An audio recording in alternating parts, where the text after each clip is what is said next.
One of the things I like to do is set the menu start to previous.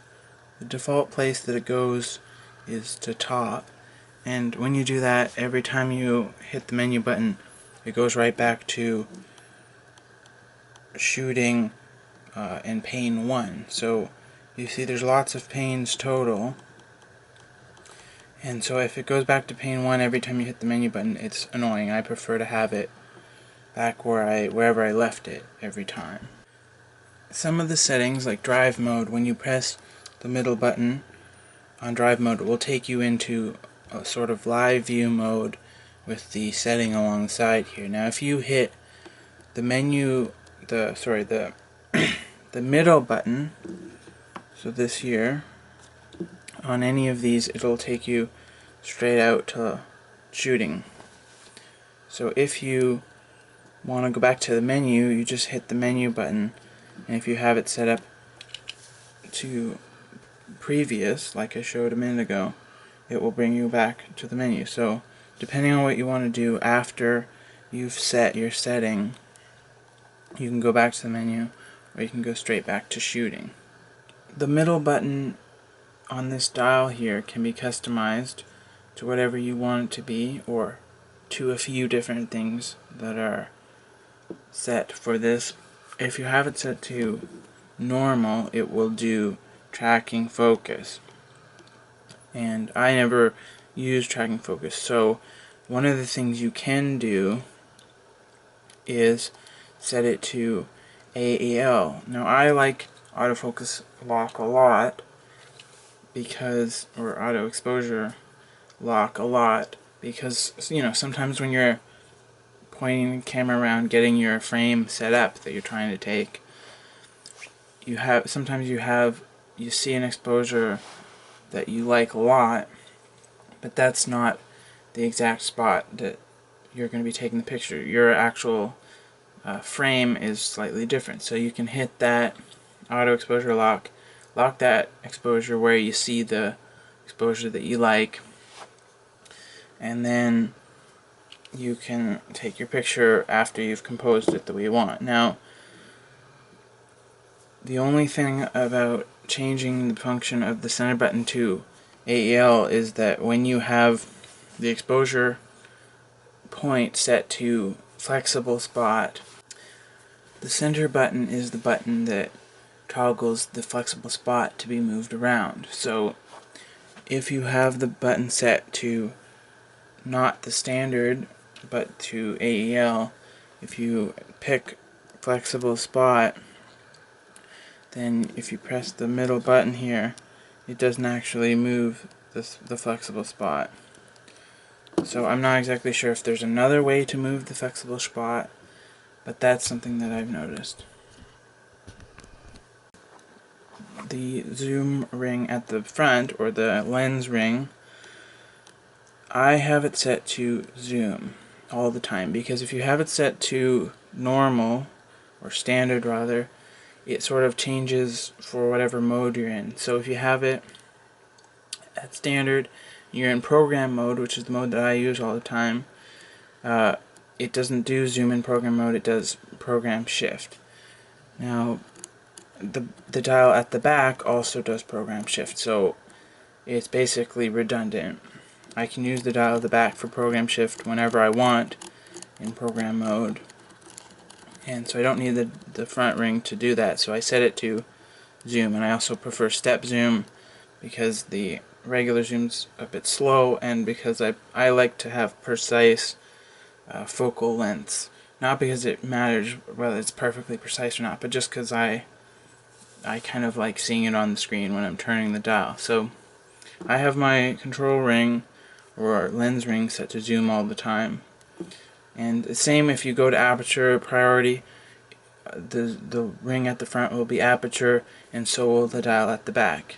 If you go to shutter priority, the ring at the front will be shutter, and so will the dial at the back. If you go to manual, it'll probably be, one does one thing and one does the other. For example, if I go to standard here and then I go to manual, You see, that's where it does difference. Front ring, aperture, back ring, shutter. So that would be the only time that I would use the front ring set to standard would be in manual mode, which I don't really use. Now I like to shoot Jpegs a lot because they're easy to use on the internet. I find the Jpegs from this camera look really good, although it doesn't hurt to set your quality here to RAW plus JPEG, because RAW plus JPEG will do a RAW file and then it will also do a fine JPEG file. So you can use the fine JPEG file on the internet, but if you ever need a RAW, you'll have it. But if it'll take more space on the card, obviously. So that's a good thing to do, is to just set RAW plus JPEG. Now, one thing about JPEGs though is that I find that the Sony tends to be pretty saturated and also have a lot of contrast. So sometimes if there's scenes that have shadows, the shadows sometimes will be too dark for my taste. Things like that. And sometimes the saturation will be too much. I find that that's especially the case in some artificial lighting. Some indoor scenes where there's various types of artificial lighting, sometimes the saturation can get pretty oversaturated looking with the JPEG file. So what I do sometimes, creative style is kind of a vague term, but what that actually is just saturation, contrast, and sharpness for each. You get it right now. I'm on standard, and then there's vivid, portrait, and you can adjust contrast, saturation, sharpness for each of these presets. So you can set up each one the way you want it. So what I do is I find that even standard, I never use vivid, but even standard can be oversaturated and sometimes have too dark a shadows. So sometimes I'll do -1 contrast, -1 saturation, and I find that, or even -2 on each of them, sometimes even as much as -3 on each of them, if it's a particularly oversaturated scene. But I find I've had Canon cameras, and I find that the standard preset on this camera with both of these things set to 0 is can sometimes almost be like Canon's vivid preset. Not all the time. In daylight and natural light it's okay, but sometimes it can be almost like Canon's vivid, the standard on this one. Now another thing that you can do for dark shadows is have dynamic range optimization. Now I'm not a huge fan of this circular dial that you get when you press the function button. I prefer the horizontal dial that you get when you access it from the menu. But whichever way you access it, it doesn't matter. Dynamic range optimization basically takes those dark shadows. If it's set to auto, the camera will do it whenever it wants to. So sometimes it won't do it, and it will do it various amounts. You get 1 to 5 if you're doing it manually. You get 1 to 5, and basically level 1, level 2, level 3, level 4, level 5, and auto. So if you've got a scene that has shadows and the shadows are too dark, you can, in addition to turning down the contrast in the creative style preset like I showed before, will bring out more detail in the shadows as well. But another thing you can do is turn up the dynamic range optimization manually. That keeps the highlights intact as far as I know, and then it will sort of brighten up the shadows, and so you'll get more detail visible in the shadows. Now I usually keep it on auto, and I find that auto usually does what I want, but if there's a scene where auto's not doing what I want, then I will manually change it. For example, at night, this camera tends to be quite dark at night, so once in a while I'll put the dynamic range optimization to maybe level 3 for taking pictures at night, and it will kind of bring up the dark parts a little bit, and then I'll get something that's a little bit more the way I like. Because I like generally pretty bright pictures, and pictures will have the shadows fairly bright, and the Sony is not necessarily inclined to do that when you have everything sort of set to auto.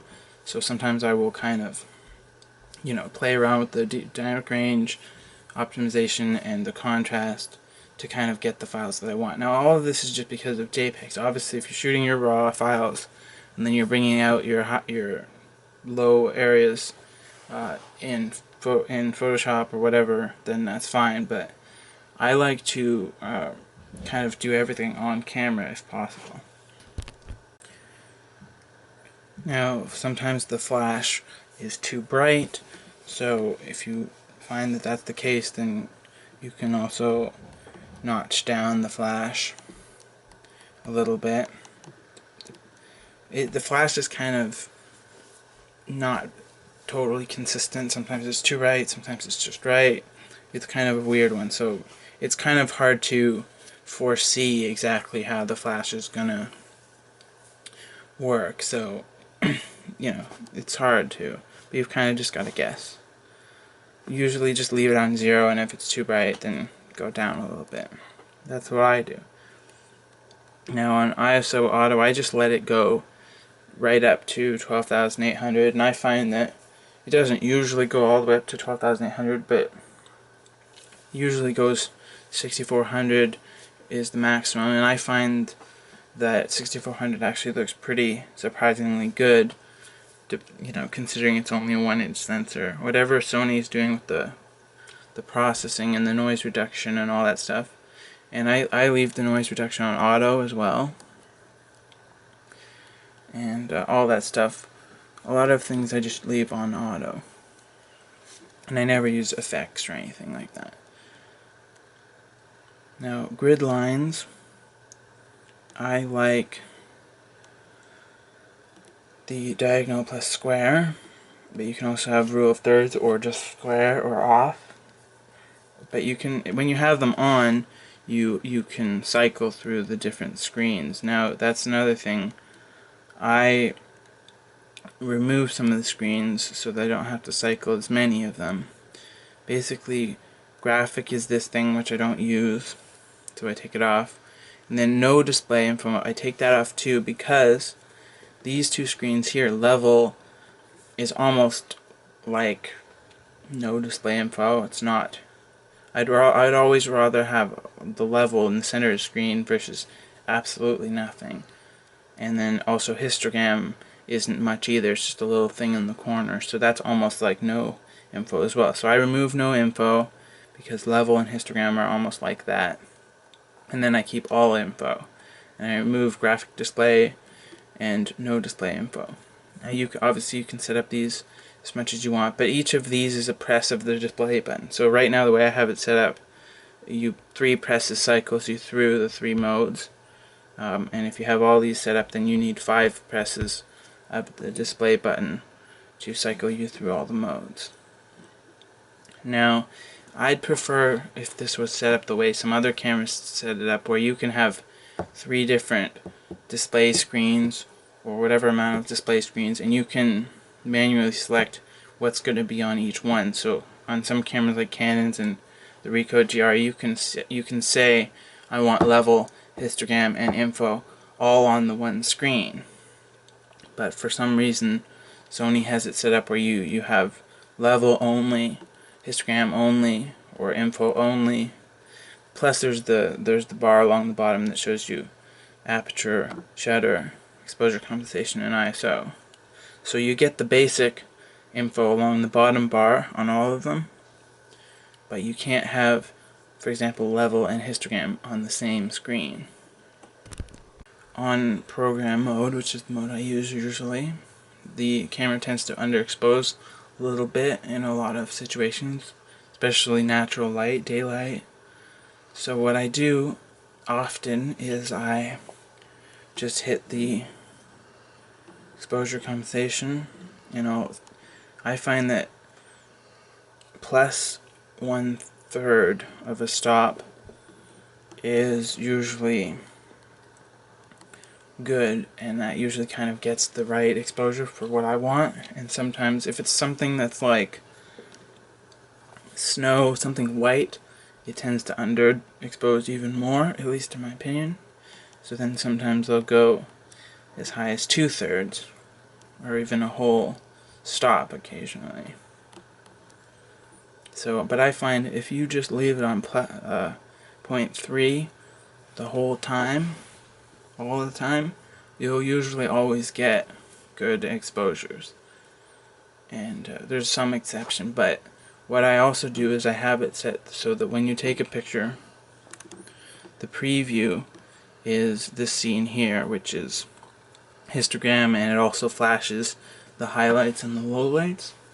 So when I'm taking pictures, my preview after I've taken the picture is this screen, and then I can see whether there's, you know, a substantial portion that's under or overexposed, and then I can, if I need to, I can, you know, adjust the exposure compensation from there.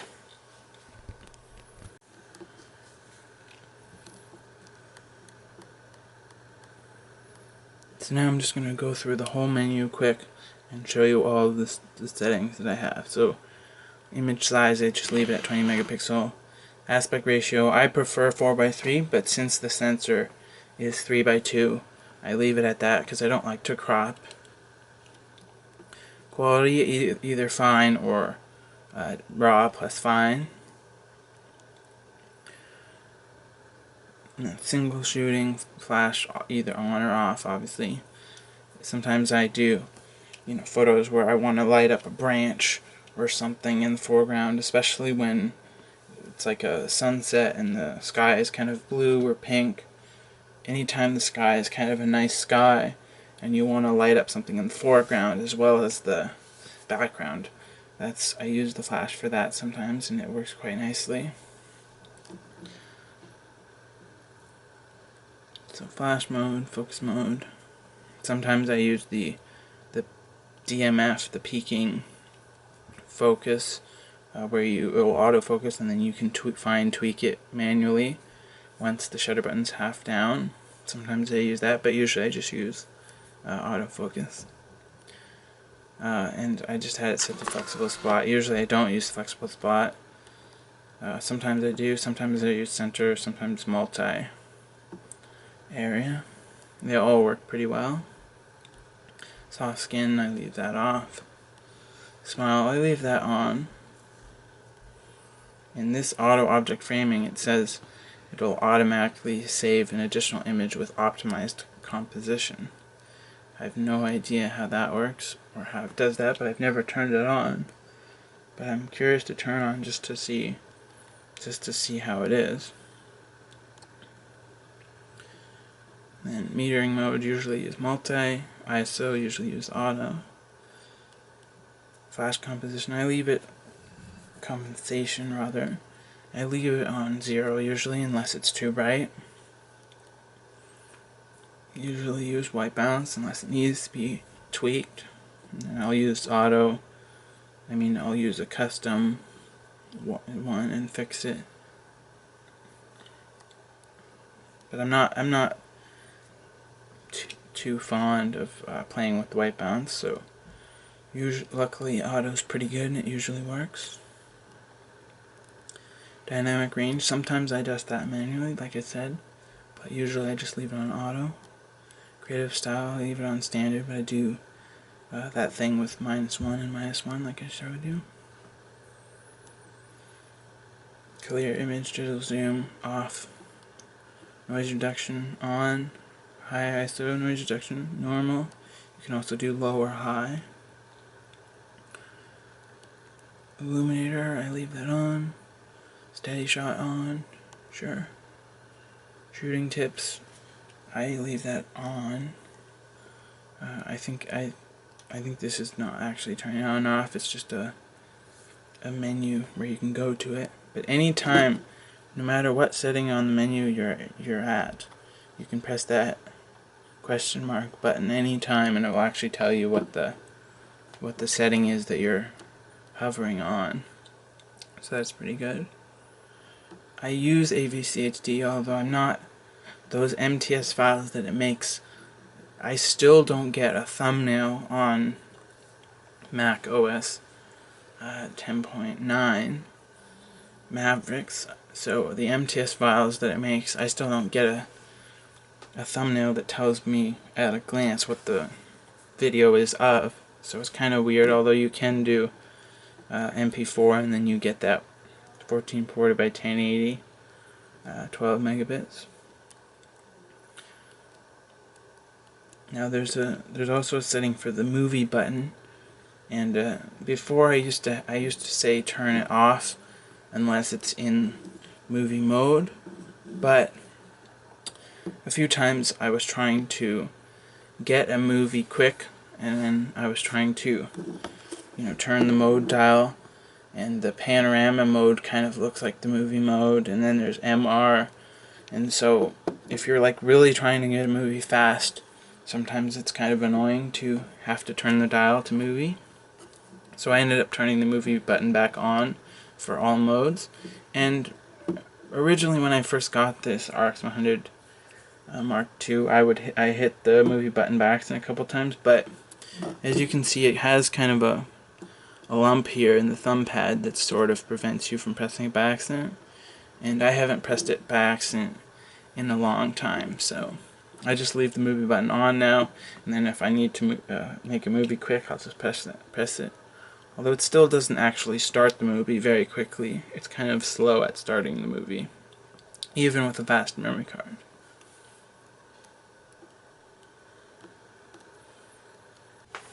But if you take a picture and then you're viewing the 2-second preview, if you hit the play button or the view photo button as you're viewing the 2-second preview, it'll move you into the full preview mode where it won't go away, and then you can zoom from there. One of the features I really like about the RX100 is when you are taking a picture and you hit the zoom in button, it will zoom 100% into the photo, so you can look at the fine details. And if you've taken a picture and you're looking at the 2-second preview and you do the zoom in gesture, it will zoom you 100% into that picture you've just taken. So you can inspect the fine details of the photo you just took right away, which is nice because some cameras make you go into the viewing mode before you can zoom into the photo.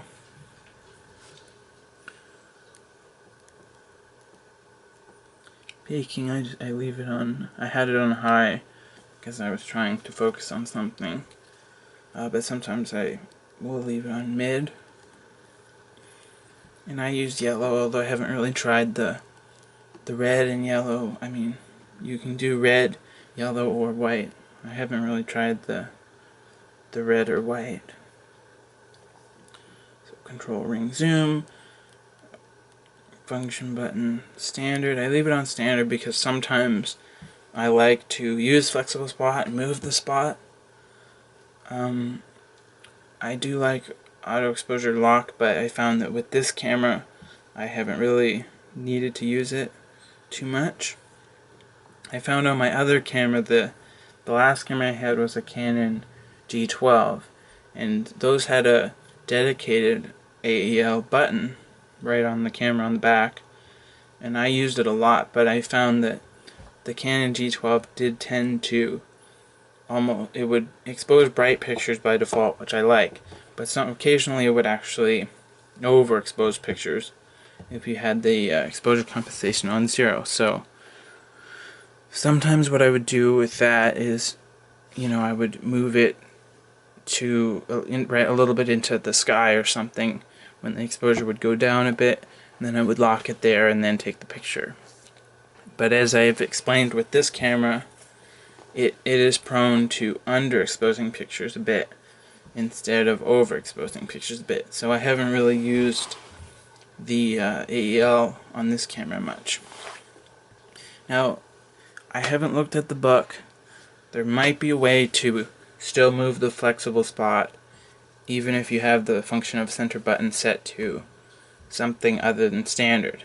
So I don't know for sure. I'd have to look at the manual, and confirm it. So don't take my word for it, but I've just had it set on standard, even though I like the idea of having it set on AEL, because sometimes I actually hit it by accident and then I get into this stupid tracking focus mode, which is what it does by when it's set to standard, and I don't use that, so I just have, every time I hit that by accident, I've got like 2 or 3 clicks to get rid of it again. So then you can also set function of left and right button, but that's the flash and drive mode, which I just leave, because I use flash and I use the timer sometimes, so I just leave those. But you can also set those to things as well if you want. So movie button, I told you about that.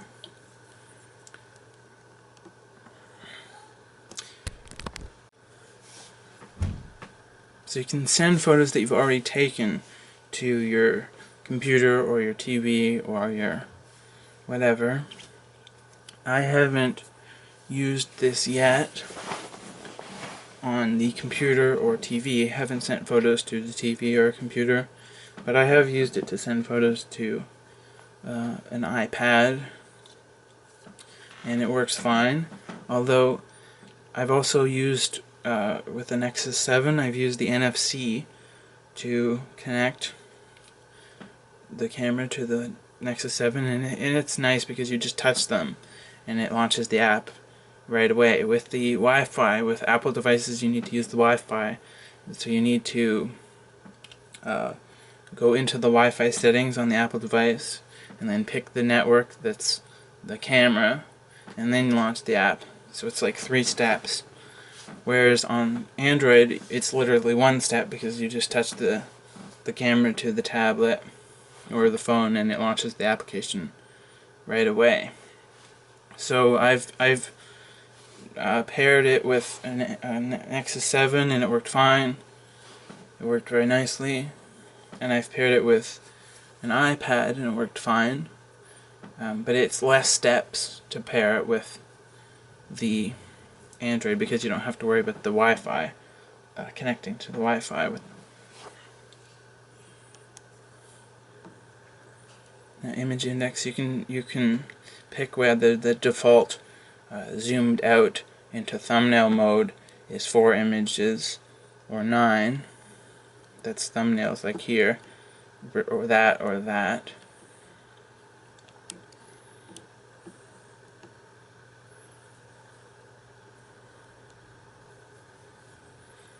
It's just memory card stuff, date and time stuff. LCD guide is basically when you're turning the dial, it will tell you what each mode is. Now I don't need that, but I just leave it on, because when you have it off, you turn the dial and it just switches. I don't need it, but I just leave it on anyway. And LCD brightness, I found that when it's on auto, it tends to drop the brightness and then raise the brightness very sporadically, so it'll do it when you're taking a picture. All of a sudden the brightness on the screen will drop a lot, or it'll brighten up a lot, and so it's very, I find that's weird to take pictures with it on auto, so I just put it on when I'm indoors or in normal light. I'll keep it on manual and 0. You can go to -2, +2. I keep it on 0, but then if it's outdoors, I'll put it into sunny mode, because sunny is actually, if you go to manual +2, that's as high as you can go on manual mode. But if you go to sunny weather, it's actually brighter than manual at +2. So sunny weather is the most bright. So I use that in actual sunny weather, but in normal, I just leave it on manual 0.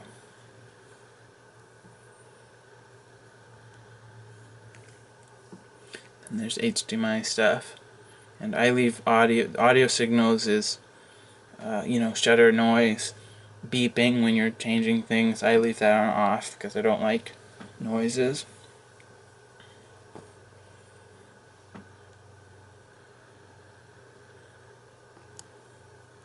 And then there's drop sensor, supposed to like lock up the camera if it senses that it's being dropped.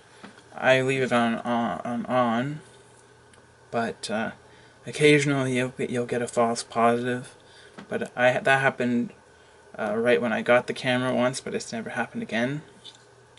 A false positive will say drop has been detected, restart the camera, and that's just if you like lower your hand too quickly or something like that. And there's also an airplane mode, which will like shut off the NFC and Wi-Fi, I guess. And version mode, where you can check the firmware, but I haven't seen any firmware updates for the RX100s, so it's just at 1.0.